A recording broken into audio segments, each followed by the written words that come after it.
Bonjour à toutes et à tous, nous sommes le lundi 3 juin, il est quasiment 20 heures. Ça fait maintenant presque 2 heures que l'information de la journée est tombée, c'est la signature de Jorge Martin chez Aprilia à partir de 2025, un contrat a priori sur plusieurs années.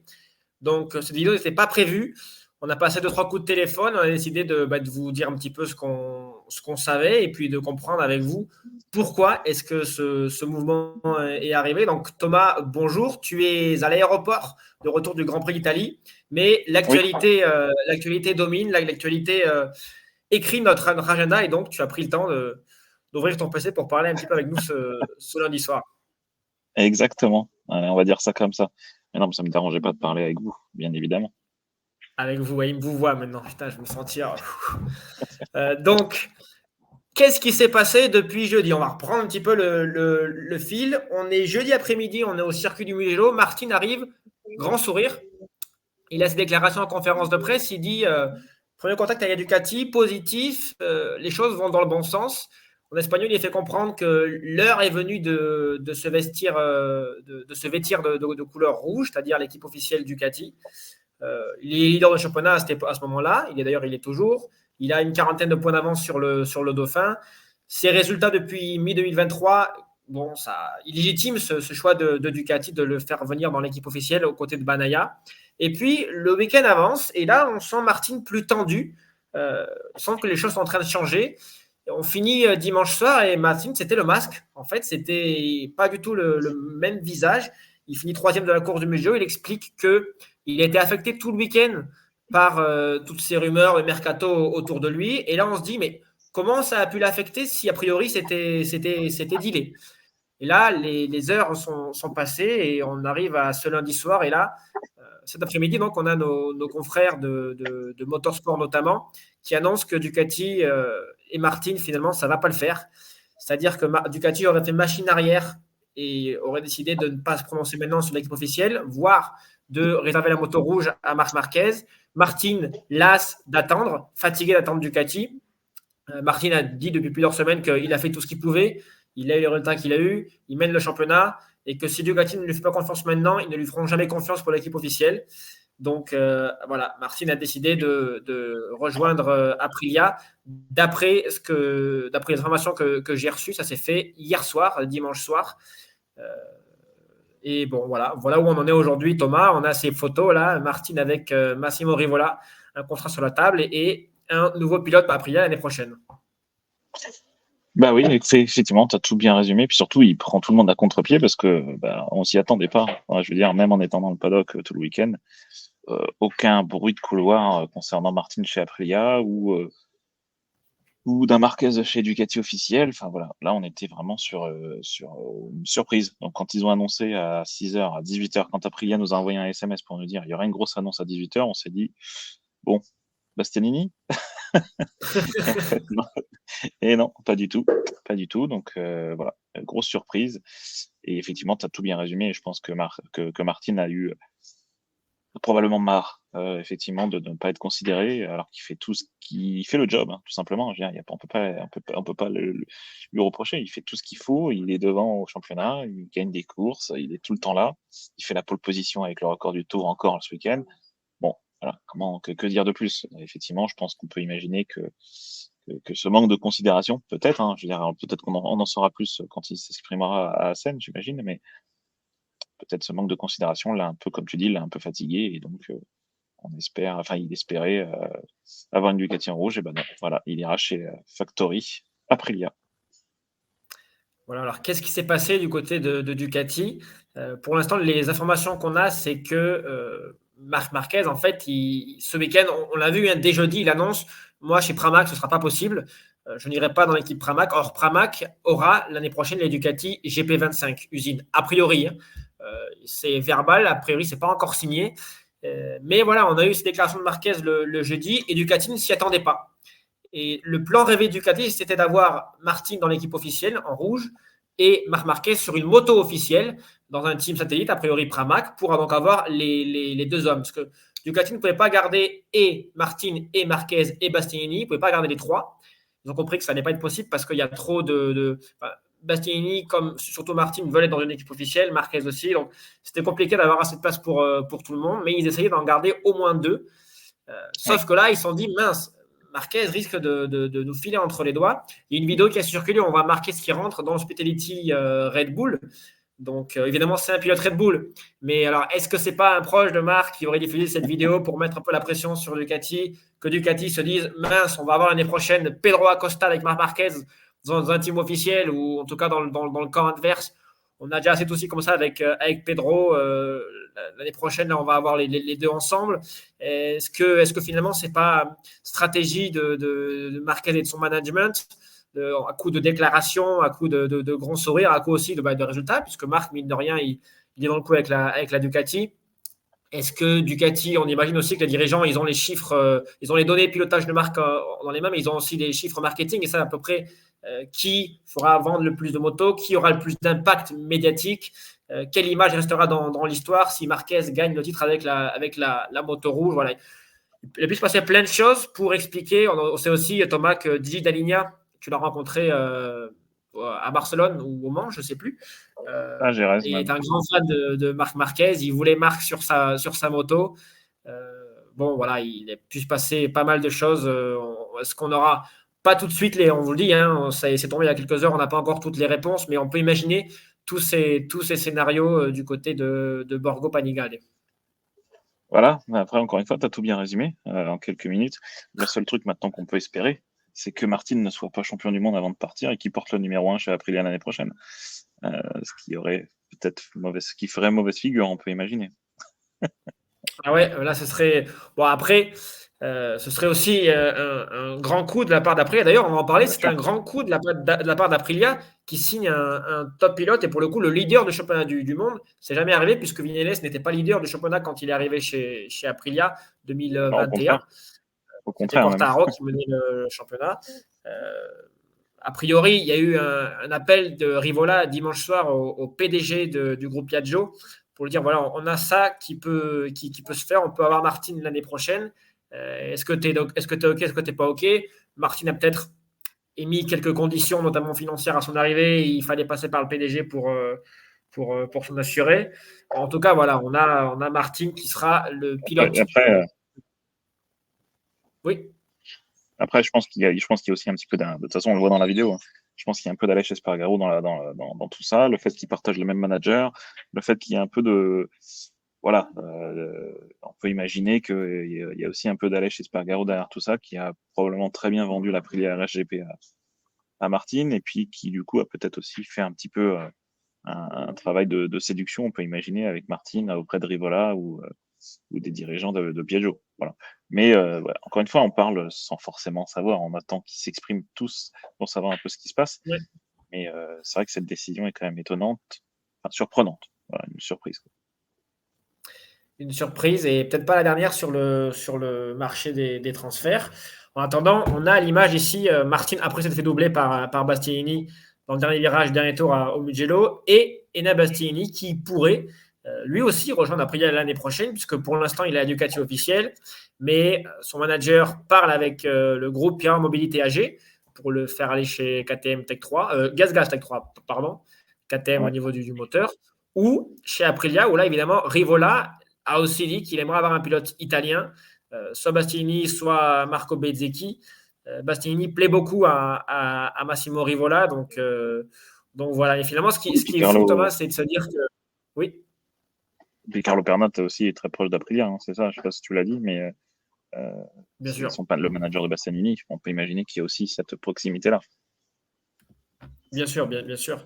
Non, et puis ce qui est dingue, c'est de se dire qu'il y a un an, on avait Marc en galère sur la Honda.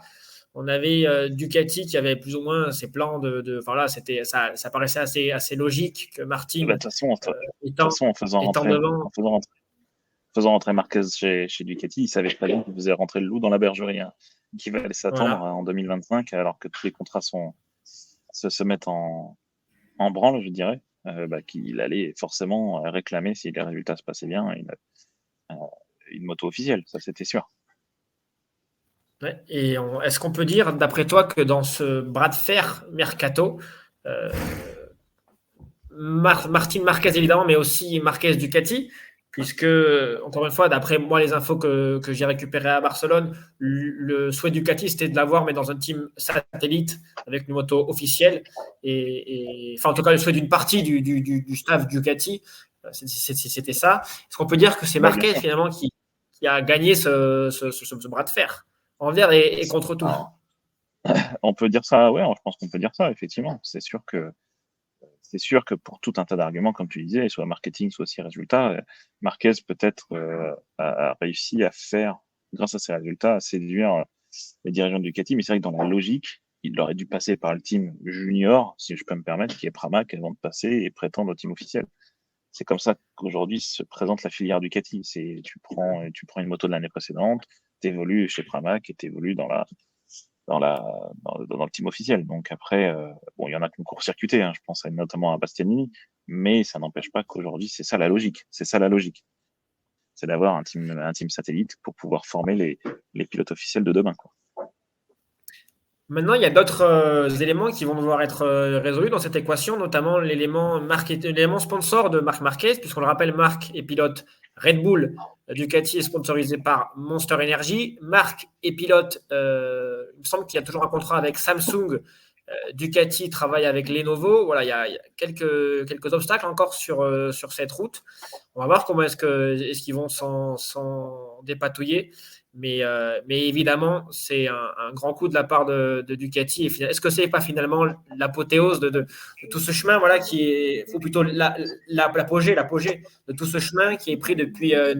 On rappelle, hein, il y a 10 ans, la Ducati, on était en 2014, c'était Dovizioso qui était dessus. La moto était loin d'être aussi performante que ce qu'elle est aujourd'hui. Elle avait cassé, entre guillemets, plus de carrière que l'inverse. On rappelle que Crutchlow avait eu du mal avec la Ducati. Rossi avait eu du mal avec la Ducati.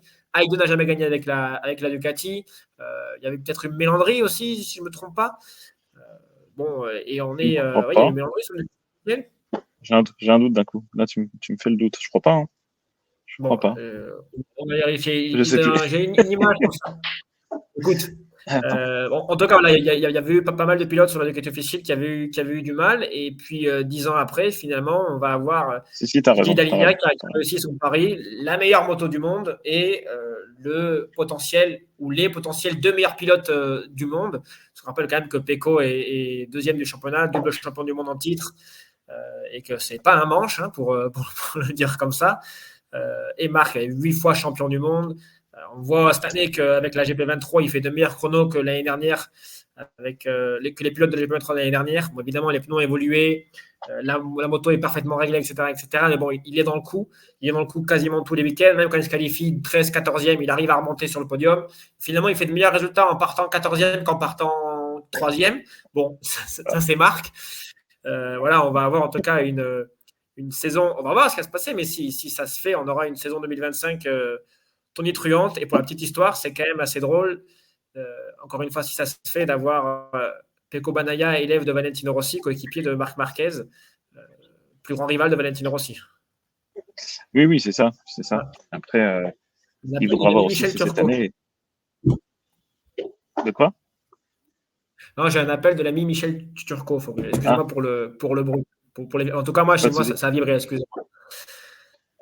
Donc voilà, Non, ce que je voulais dire un truc, bah, tant pis, ça va peut-être Rossi. pas être important. Rossi Pecco. Non, non, ce que je voulais dire, c'était. Ah, je me rappelle plus. Je me rappelle plus. Du coup, ça m'a échappé. T'as trop bu ce week-end au Mugello, Ouais, Thomas. c'est ça. C'est Les avec vermouths et Michel tout ça Turcot, qui sont justement. passés. Ah, il me rappelle. Ouais, Michel, je te rappelle tout à l'heure, on est avec Thomas. Tiens, tu étais en train de passer dans une vidéo là. À tout de suite. Non, mais voilà où on en est. On va pas faire plus long. De toute façon, ce serait parler de choses dont on n'a pas forcément tous les éléments en main. Donc, plutôt maintenant attendre d'aller à la rencontre des pilotes à Assen. Ce sera fin juin. D'ici Oui, là, difficile de penser qu'on va les croiser parce que, et surtout, voilà, ils vont prendre. On sait que Johan va aller rouler à Suzuka pour des tests avant les 8 heures de Suzuka, mais la plupart des pilotes, on ne va pas les voir sur des compétitions avant Assen fin juin. Donc, c'est ça. d'ici là, on va vous tenir au courant. On va passer quelques coups de téléphone pour savoir un petit peu ce qui se passe. On Non, va ouais, revoir voilà, c'est ces ça ce que je voulais dire. images. C'est ça que je voulais dire, c'est que je pense effectivement que par Synchronisation, contre, on va alors on voir, n'en a même pas parlé. Hein. voir ce que fait Martin, enfin si les évolutions de la GP24, Martin en disposera tout aussi instantanément que Pecco Bagnaia. Enfin, on verra. Voilà, on va voir si effectivement ce transfert va affecter la saison de Martin. Euh, L'année dernière, en Superbike, Toprak, quand il a signé chez BM, ça ne l'a pas empêché de continuer à performer avec la YAM et à être hyper Bien sûr. motivé. Euh, on peut imaginer que Martin, avec l'ego du champion qui est Jorge Martin, je ne dis pas ça de manière péjorative, euh, il va vouloir prouver à Ducati qu'ils ont eu tort, il va vouloir être champion du monde cette saison, être le premier champion du monde de l'histoire avec une moto satellite. Donc, Ouais, à suivre. Il avait exactement. dit, hein, quand en 2022, on lui ferme la porte à l'équipe officielle à la place de Bastianini et que lui, il continue chez Pramac, il a ces mots qui étaient nous allons écrire l'histoire. Écrire l'histoire, ça voulait dire être champion du monde avec un team satellite en MotoGP. Ça n'a pas encore été le cas. Il lui reste une chance. Il a 18 points d'avance sur Francesco Bagnaia. Il me semble que c'est 35 sur Marc Marquez, quelque chose comme ça, de tête. Donc voilà, on est qu'au 7e Grand Prix. Il en reste a priori 14. 13 c'est le Kazakhstan. Non, 13, pardon, et 12 c'est le Kazakhstan non. Ouais, bon, bref, il en reste quasiment une douzaine. On verra ce qui est annulé, ce qui n'est pas annulé entre Kazakhstan et Inde. Parce que je pensais maintenant, il y a aussi l'Argentine qui est annulée, donc on était à 22, on est passé à 20. Finalement, on est à 21, donc on va voir. En tout cas, il reste beaucoup de points à prendre, mon cher Thomas. Exactement. Et, Exactement. et on ne peut pas non plus exclure de la lutte pour le titre Enea Bastianini, puisqu'il a fait quand même un super week-end au Mugello. On verra. Pour l'instant, on Oui, a trois favoris dans la course au titre qui sont Pecco, Marc et Jorge. Et Enea qui pourrait s'immiscer. On va voir un petit peu ce qui va se passer dans les prochaines semaines. Très intéressant tout ça. Au niveau aussi du mercato, les choses vont s'agiter puisque tout le monde attendait ces pièces du puzzle qui vont maintenant être assemblées et les autres pilotes vont pouvoir un petit peu bouger autour de ces choix. Une Aprilia est prise, il n'en reste plus qu'une à prendre. On verra aussi ce que vont faire des hommes comme Joan Mir. On parle beaucoup ce week-end, on a commencé à entendre Joan Mir possiblement départ à la retraite. Moi, j'y crois pas. Les infos que j'ai, c'est plutôt qu'il chercherait à rebondir dans une autre équipe que Honda. Honda qui va accueillir vraisemblablement Aleix Espargaro dans son test team. Voilà, beaucoup de choses qui vont encore se passer dans les prochaines semaines et on va enquêter du mieux possible pour vous informer, n'est-ce pas? exactement. Exactement. Bon, on te laisse aller prendre ton vol Ouais, et puis on pas se tarder. dit à très très vite. T'en as pour combien de temps encore? 1h30. Ah ouais, Ah, bon. pour voler? Bon, donc on se dit à ce soir. Ouais, Quand tu auras atterri, la vidéo sera en ligne, tu seras une star des réseaux. oui, bien Tout le sûr. monde ne demandera qu'à te parler. Bon, merci Thomas pour ton temps dans ce moment un petit peu rush. Avec Mais plaisir. voilà, Avec l'actualité plaisir. prédomine et on voulait un petit peu donner quelques éléments de ce qui s'était passé. Écoutez, à très vite et puis passez un bon lundi, une bonne semaine. Salut.